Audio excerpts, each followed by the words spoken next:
Hello, Parenting with Many Friends. It's me, your friend again. Someone was asking me, when do you share? Unfortunately, I don't have like a schedule, like to say that I share every Wednesday or every Thursday or every what. I just share as I learn. I share as I do more trainings. I share when I feel like I have content to share with you.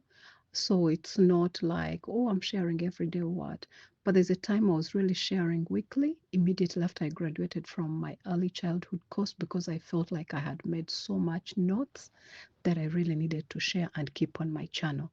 So thank you so much for all of you for not leaving. I'm so glad that you always wait for whenever I get something to share with you. And please let me know um, what you think of the content that I share.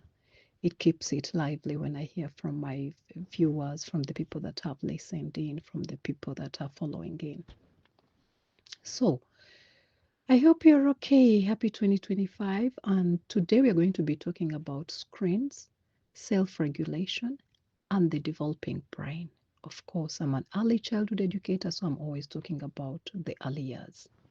So we're living in a world where screens are everywhere. And then the other day, there's this network where we're talking about, screens. So we have TVs, tablets, phones, and video games, and these are constantly present in our daily lives.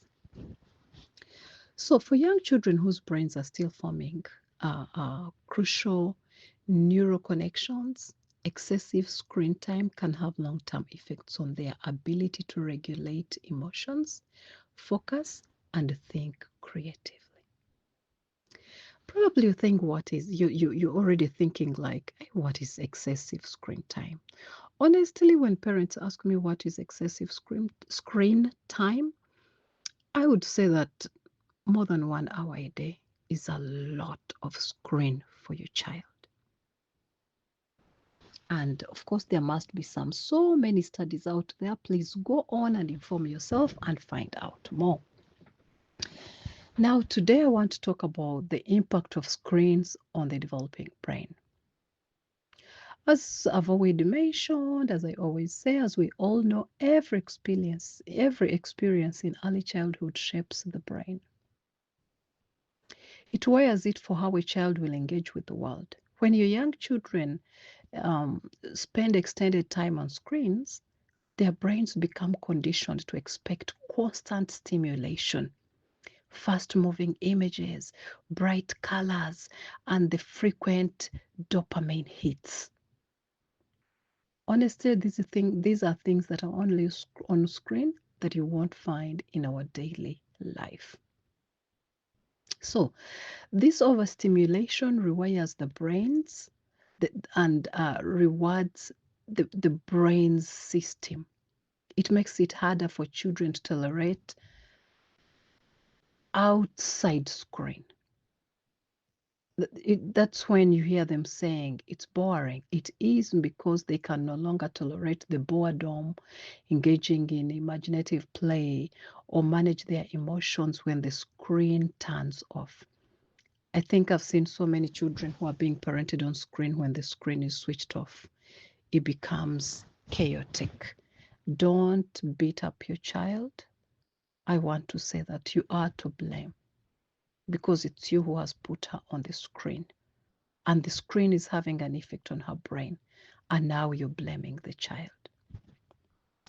Studies have shown that during screen use, the blood flow to the front part of the brain, which is responsible for impulse control, problem solving, emotional regulation, my best topic of all times, significantly decreases. As a result, children who are frequently exposed to screens, we are going to see the following. One, on impulse control, you're going to find that children are finding difficulty stopping themselves from acting on immediate urges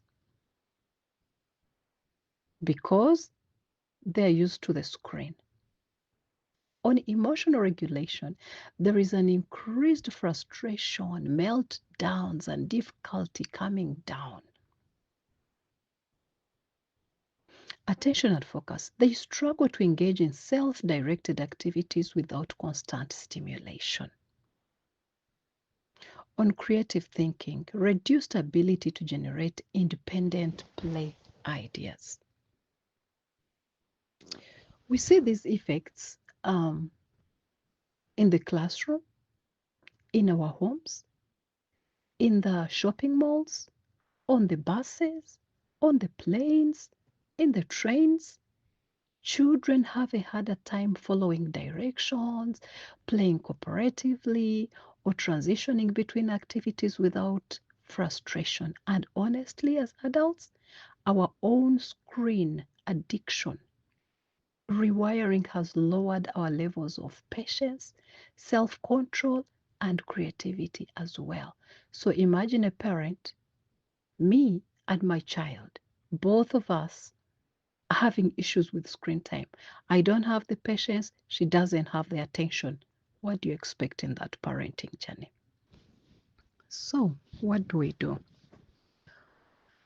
I think it is not the first time I'm going to mention this. Please encourage open ended play. Provide materials that foster creativity. Get blocks, get wood, get loose parts, dramatic play props, so that children can practice thinking independently. It will take practice for them to get it, but please introduce it.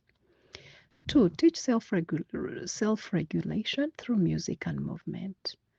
Games like freeze, dance, and all this, and then the mindful breathing exercises help children develop impulse control. Like teach them, take a deep breath if you're sad, um, calm down for me so that you can use your words for me so that I can understand what you want. Let's take time off. Let's first think through it. What happened between you and your friend? Are you ready to talk? Like, we are tapping into an area that has not been tapped into. And this should not be left to teachers. This should start right in our homes. Next is to support their emotional awareness. I love using books for this. There are so many books about emotions. There are so many books about behavior, about manners, about, what we used to read called the magic words, storytelling. I loved listening to stories when I was young. Storytelling too. It helps children recognize and name their feelings. Like be able to know that I'm sad, I'm lonely, I'm hungry, I feel helpless, I feel this way. Because you want your children to be able to know that I didn't want my cartoon didn't end, that's why I'm sad. Mommy left without a hug. That's why I'm feeling this way. You want your children to be able to name their feeling before you shun it, before you mistake one feeling for another. Because, like, you remember one time I told you about children have stress too. They get stressed by the same things that stress us and sometimes different things. But we're not going to be able to help them if they cannot name the feelings that they are going through. And also, I want to say that please and please emphasize outdoor play. Like, take them outside and let them have that moment. Time in nature helps reset the brain, reduce stress, and it improves focus. So let them walk outside, let them play outside, let them touch sand, let them feel nature, let them touch the leaves, let them jump around. Please emphasize outdoor play. Let your children go outside and play. Stop closing your children inside. As long as it is safe, it's okay. If it is raining, give them raincoats. If it is shining, protect them from the direct sunlight where maybe the SUV might be hard. Otherwise, might be so high. Otherwise, allow them to be outside enjoying nature. And then finally, I want to say model and teach attention skills. So these are simple skills like simple activities like listening walks or sit and notice, moments encouraging mindfulness practice, you know. So when you practice this, even the children will do it. So briefly, I'll end it here so that it's not a very long um, topic for you. But I want you to look into your house and say, how many times does my child use screen time? How does it affect them? And when do they do it? Sometimes you give them iPads when you're driving them to school, but listen, they're missing out on talking to you.